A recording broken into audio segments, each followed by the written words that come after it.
Ayo bawa harta ke surga. Dukung pembangunan sekolah Islam Mufid dengan donasi ke rekening atas nama Yayasan Muflih untuk Islam dan Dakwah. Bismillahirrahmanirrahim. Assalamualaikum warahmatullahi wabarakatuh. Alhamdulillahi wa kafa, wassalatu wassalamu ala rasulillahil mustafa wa ala alihi wa ashabihi wa man iqtafa.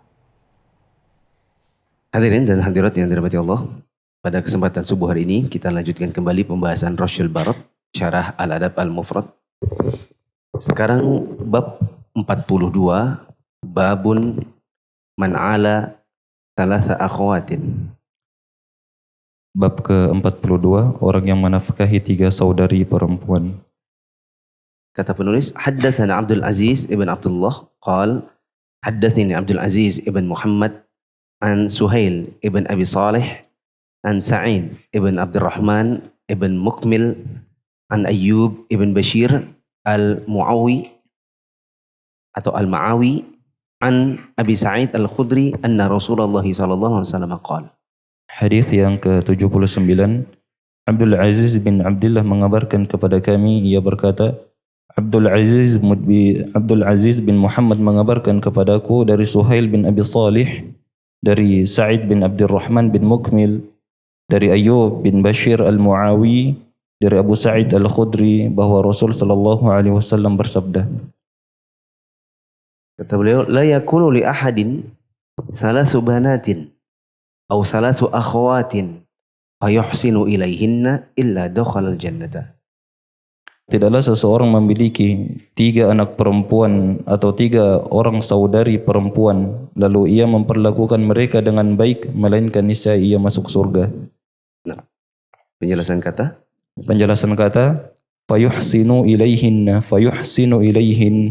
berbuat baik kepada mereka mencakup semua hal yang terpuji, baik dalam pendidikan, nafkah, perilaku yang baik dan sejenisnya. Jemaah yang dirahmati Allah, kemarin kita bahas tentang keutamaan bagi orang yang memiliki 3 anak perempuan, 2 anak perempuan, 1 anak perempuan. Di bab ini, Imam Al-Bukhari memasukkan hadis yang lain yang berkenaan dengan 3 saudari. Kadang-kadang kita punya saudari di rumah, yang saudari ini karena sudah tidak ada orang tua kita, kemudian kita yang menafkahi mereka. Saudari kita misalnya yang paling kecil, dia belum menikah, dia sudah tidak ada orang tua lagi, kemudian dia makan di tempat kita, tinggal di tempat kita.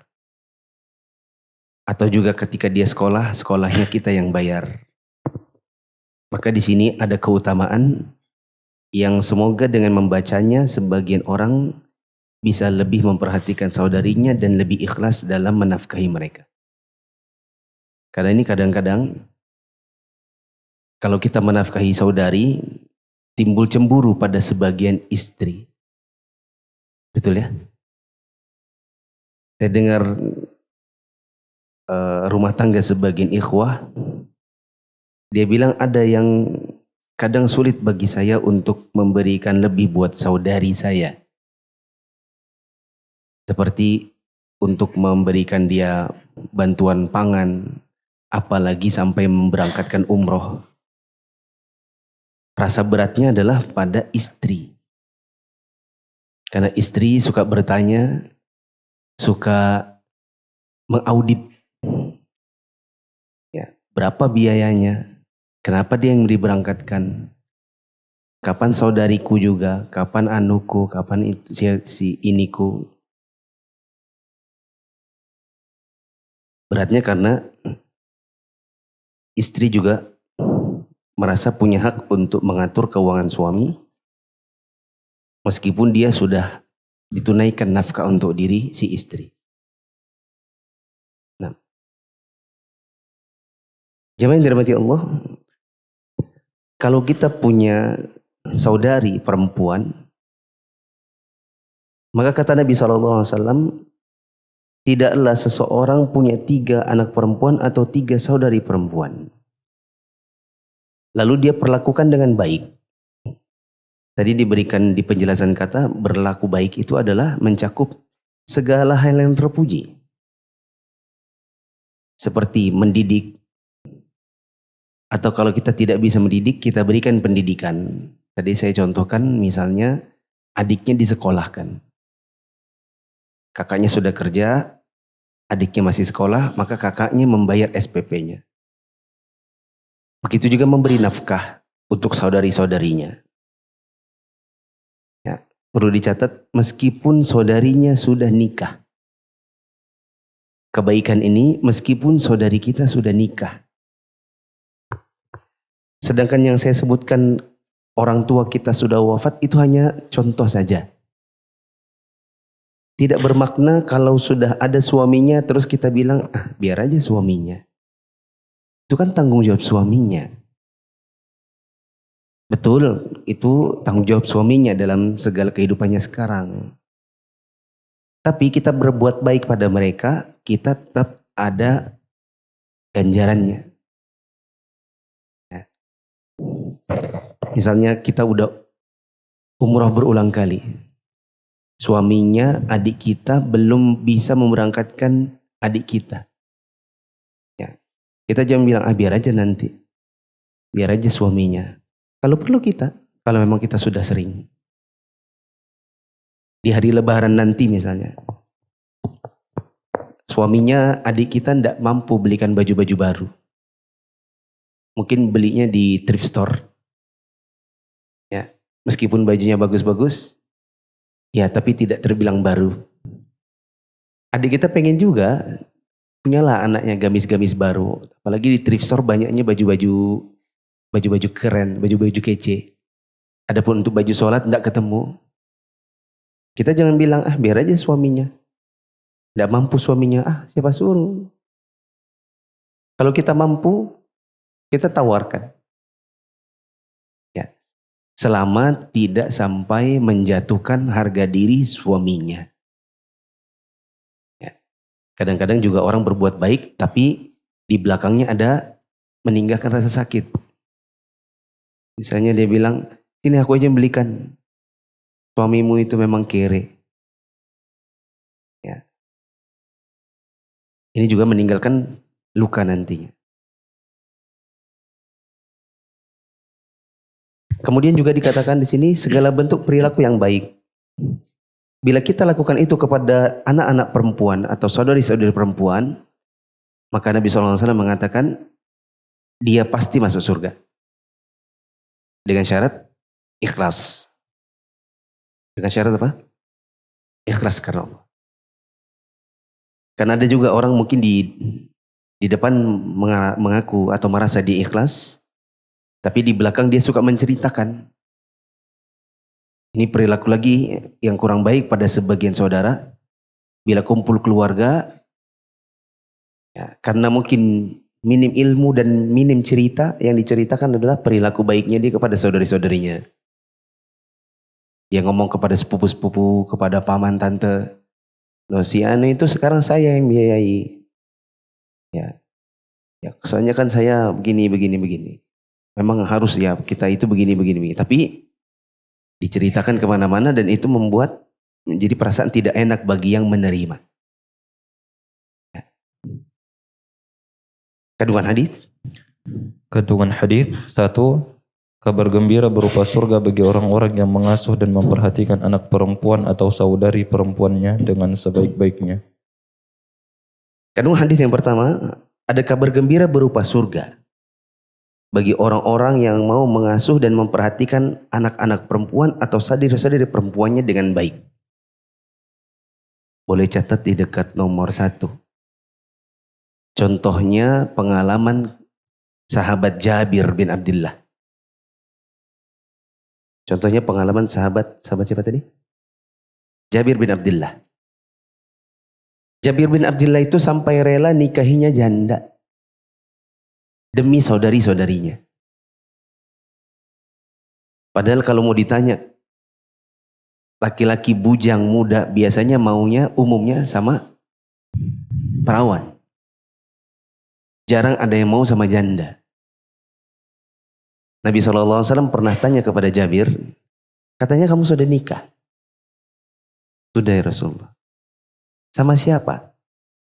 Perawan atau janda? Jawabannya apa? Janda. Maka Nabi SAW tanya, kenapa tidak perawan? Karena kalau perawan kamu bisa main sama dia, dia bisa main sama kamu. Dia bisa manis sama kamu, kamu bisa manis sama dia. Apa jawaban Jabir? Siapa yang tahu? Dapat hadiah.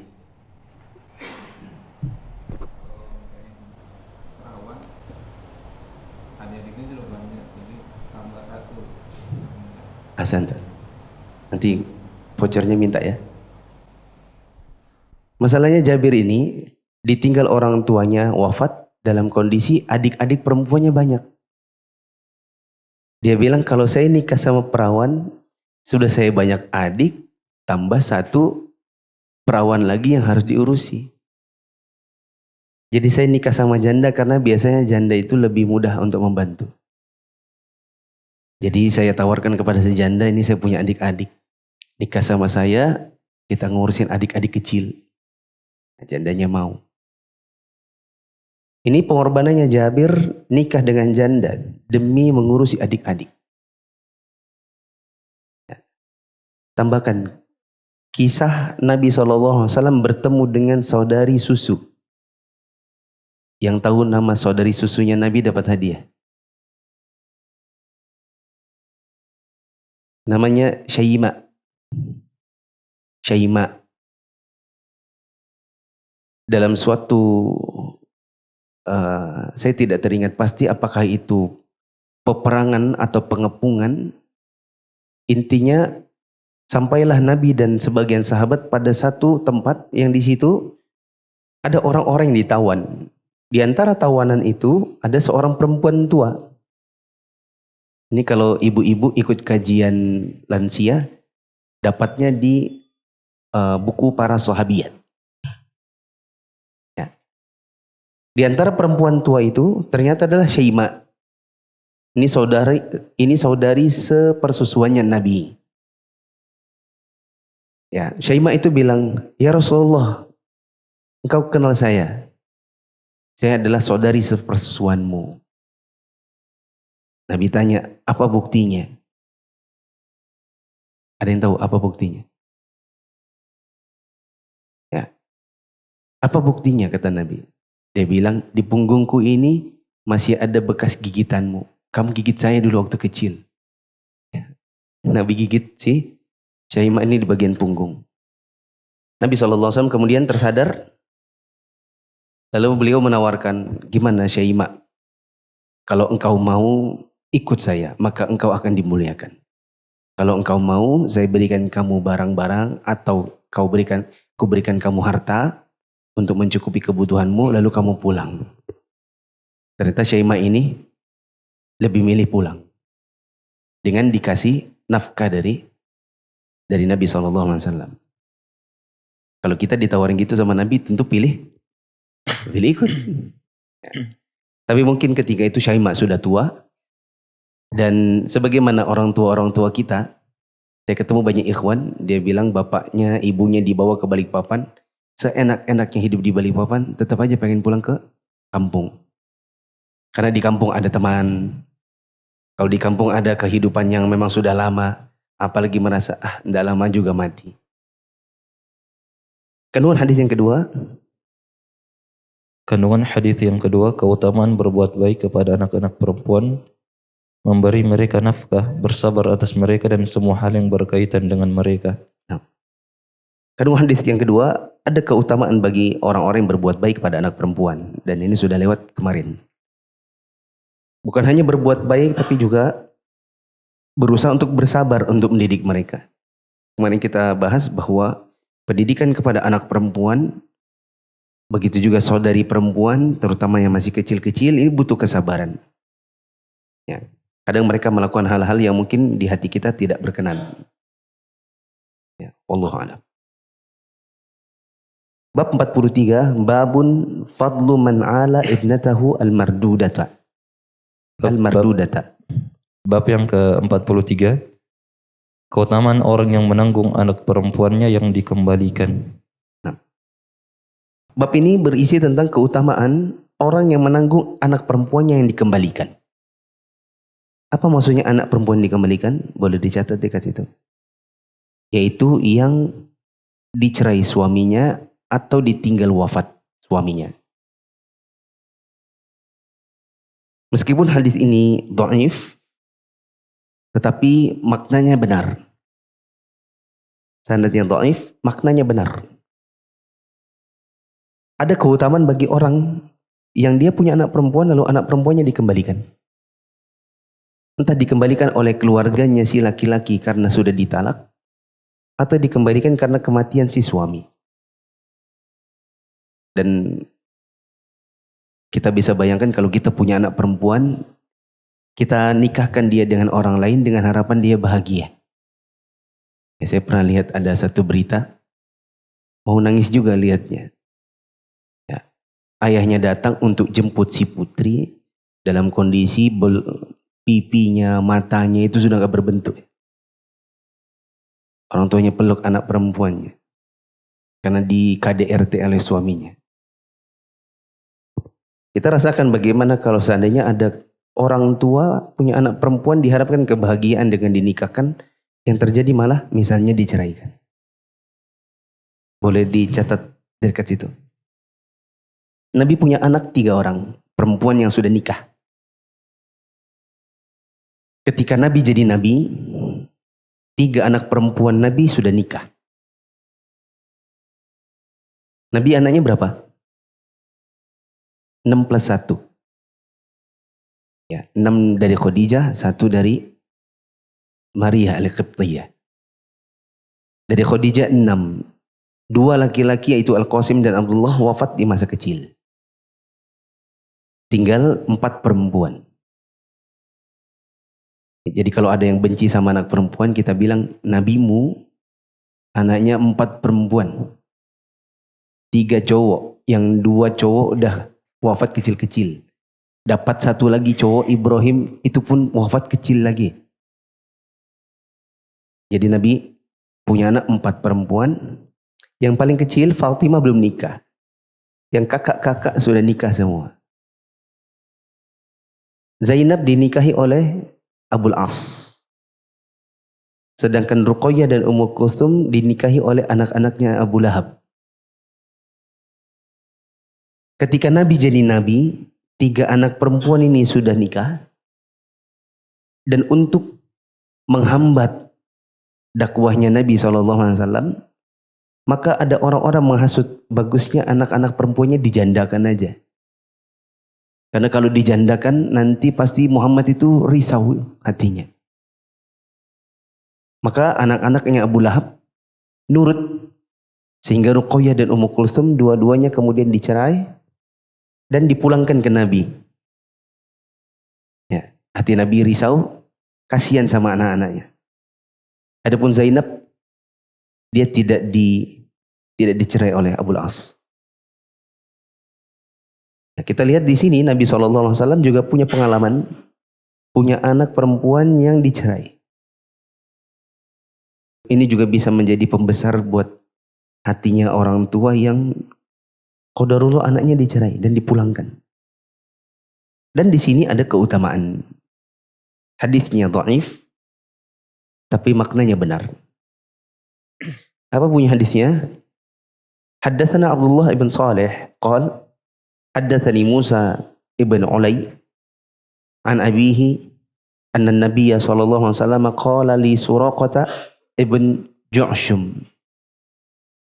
Abdullah bin Salih mengabarkan kepada kami, ia berkata, Musa bin Ulay mengabarkan kepadaku dari ayahnya bahwa Nabi SAW bersabda kepada Suraqah bin Ju'shum, Ala adulluka ala a'zami sadaqah atau min a'zami sadaqah? maukah engkau aku beritahu sedekah yang paling besar atau salah satu dari sedekah yang terbesar? Qala bala ya Rasulullah. Ia menjawab, tentu wahai Rasulullah. Qal ibnatuka mardudatan ilaika laisa laha kasibun ghairuk. Beliau lalu bersabda, putrimu yang dikembalikan kepadamu dan tidak ada yang memberinya nafkah selain engkau. Nabi SAW menyebutkan ini, dan kaidahnya bahwa kalau kita menyebutkan satu hadis dhaif, maka jangan berhenti hanya dengan penyebutan isinya. Harus dilengkapi dengan penyebutan riwayatnya atau derajatnya. Kita bilang ada hadis Nabi SAW tapi riwayatnya dhaif, tapi maknanya benar. Beliau mengatakan, maukah aku beritahukan tentang sedekah yang paling besar atau salah satu yang paling besar? Maka Suraqah bin Ju'shum mengatakan, tentu ya Rasulullah. Beliau katakan, putrimu dikembalikan, tapi tidak ada yang memberikan nafkah selain dirimu. Ini menunjukkan kepada kita tentang besarnya pahala bagi orang-orang yang menafkahi anak-anaknya yang dikembalikan. Hadis ini dhaif, tetapi kita bisa lengkapi dengan hadis yang ada di depan. Yang ini yang sahih. Ini riwayatnya, cek dulu. Kalau teman-teman pengen ngecek begini, kemarin situsnya apa? Dorar. Kalau mau pakai aplikasi, ensiklopedi 9 Imam. As-sa'i alal armalah. Hadits turut Bukhari dan juga Muslim dan lain-lain. Kata Nabi SAW, as-sa'i alal armalati wal miskini kal mujahidi fi sabilillahi awil qaimi al-laila as-saimi an-nahara. Hadis ini adalah riwayat Bukhari wa Muslim. Nabi SAW mengatakan, orang-orang yang menafkahi janda dan orang-orang miskin, maka mereka seperti mujahid di jalan Allah dan seperti orang yang mendirikan sholat malam dan berpuasa di siang hari. Silakan teman-teman kalau ingin menjadi mujahid fisabilillah, ya, ada banyak janda-janda. Atau kalau misalnya pengen nikah tapi belum nikah, atau pengen nikah lagi, ya mas, belum nikah, Ezra ini pernah tawarinnya, hafizah, tapi janda, belum punya anak, mau antum? Waduh berat, karena status jandanya, berarti sudah tidak untuk saya perawannya. Kita katakan orang yang mengurusi janda-janda dan orang miskin seperti mujahid di jalan Allah. Ya. Cuma ada juga istilah, jangan sampai nanti mengurusi janda dan menikahi janda lalu menjandakan istri yang sudah ada. Ya. Kalau bisa dapat dua-duanya. 81. Haddatsana Bishr qala akhbarana Abdullah qala akhbarana Musa qala sami'tu abi an Suraqah ibn Ju'shum anna Rasulullah sallallahu alaihi wasallam qala ya Suraqah mithlahu. Hadis yang ke-81, Bishr mengabarkan kepada kami, ia berkata, Abdullah mengabarkan kepada kami, ia berkata, Musa mengabarkan kepada kami, ia berkata, aku mendengar ayahku dari Suraqah bin Ju'shum bahwa Rasul sallallahu alaihi wasallam bersabda, wahai Suraqah, maukah engkau aku beritahu sedekah yang paling besar atau salah satu dari sedekah yang terbesar?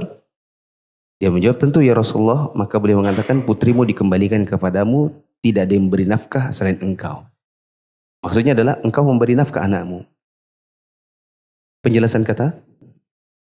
Penjelasan kata nomor hadis nomor 80 dan 81, mardudatan dibaca nasab sebagai hal, artinya keadaan anak perempuanmu yang dikembalikan kepadamu, misalnya ketika suaminya menceraikannya. Dalam tambahin dekat situ, atau wafat. Ketika suaminya menceraikan atau wafat. Terus, kandungan hadis? Kandungan hadis, anjuran agar bersedekah terhadap anak perempuan yang ditalak, yang dikembalikan oleh suaminya ke rumah ayahnya, dan memperlakukannya dengan baik. Hadis ini mengandung anjuran agar kita mau mengurusi anak perempuan jika suatu saat misalnya dia dikembalikan oleh suaminya ke rumah orang tuanya. Ini hal yang bisa saja terjadi pada sebagian kita yang punya anak perempuan. Kalau anak kita anak laki-laki, ya, mungkin dia pintar menyembunyikan. Dia benci sama istrinya, dia jengkel, dia nikah lagi, kita tidak tahu bisa. Karena dia menikah tidak butuh wali. Tapi kalau anak perempuan, dia cerai sama suaminya, dia sulit untuk menyembunyikannya. Karena dia tidak mungkin juga menikah tanpa adanya wali. Dia mau tidak mau dia harus pulang kepada orang tuanya. Akhirnya orang tuanya tahu apa yang terjadi. Apalagi sangat jarang kasus suami lebam-lebam oleh istri. Meskipun ada. Yang banyak adalah istri lebam-lebam oleh tangan suami. Sehingga lebih nampak pada istri. Atau lebih nampak pada anak perempuan.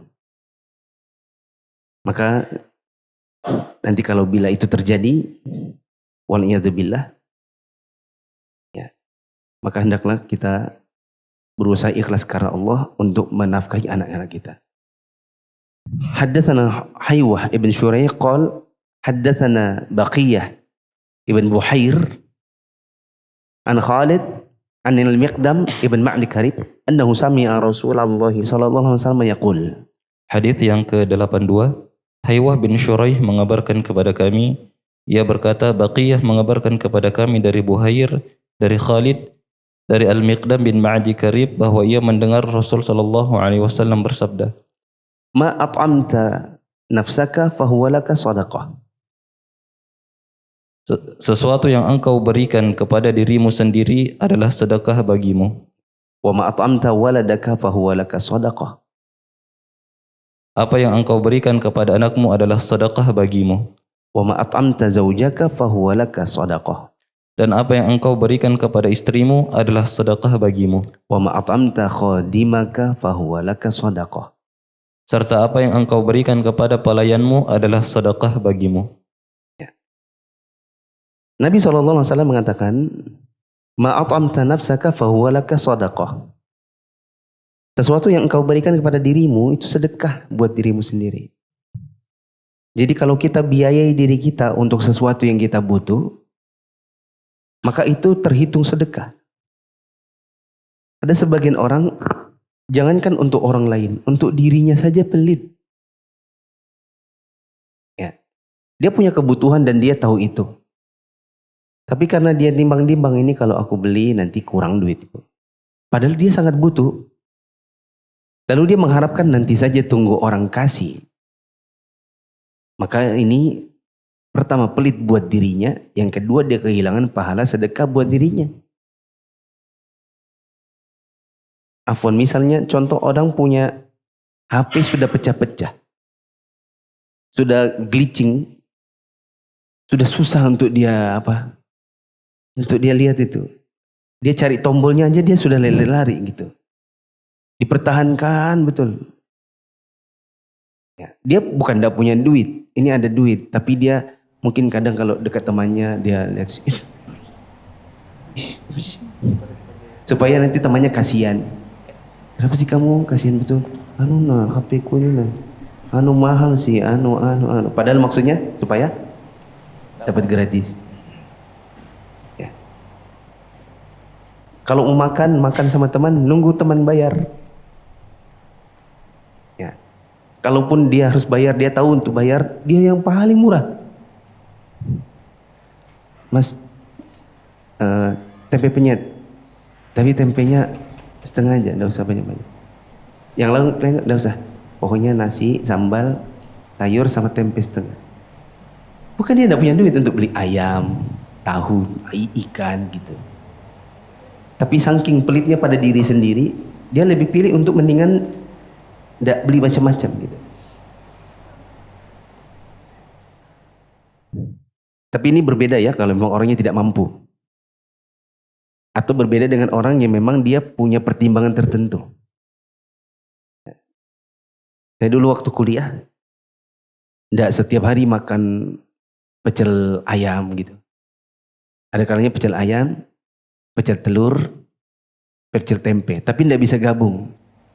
Dari riwayatnya waktu kita kuliah, ayam telur, ayam tempe, apalagi ayam-ayam. Ya.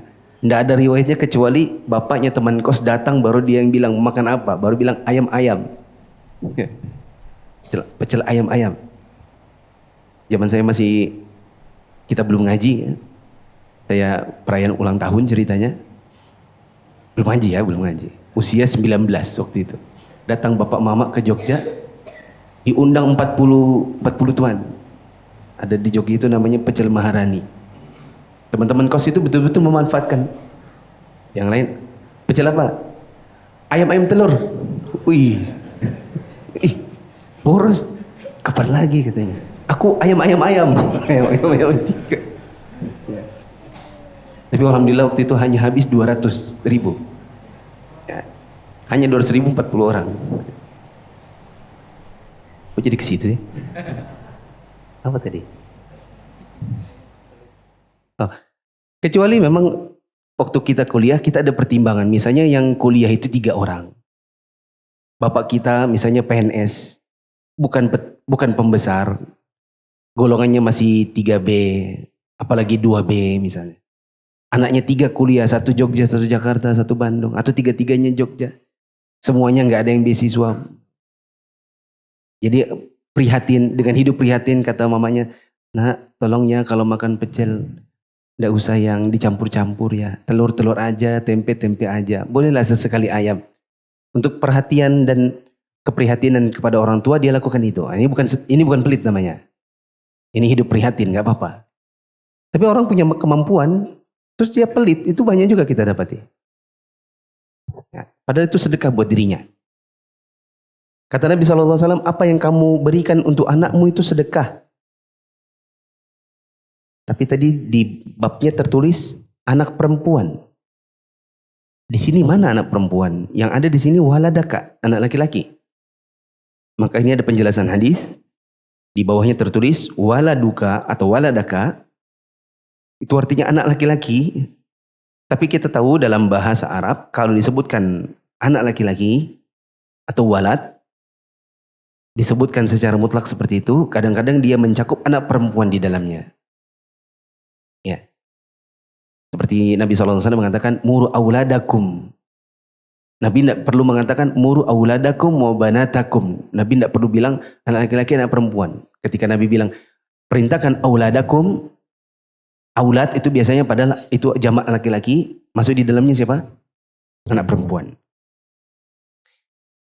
Anak perempuan yang dikembalikan oleh suaminya termasuk dalam keumuman anak. Jadi kalau kita punya anak yang kemudian dikembalikan oleh suaminya, lalu kemudian kita nafkahi, maka itu sedekah. Apa yang kita berikan kepada istri itu juga sedekah. Dan sebagian orang, Masya Allah dia loyal kepada teman-temannya. Traktir sana, traktir sini. Bahkan dia bilang sama temannya, mau makan apa? Mau makan di mana? Tunjuk aja.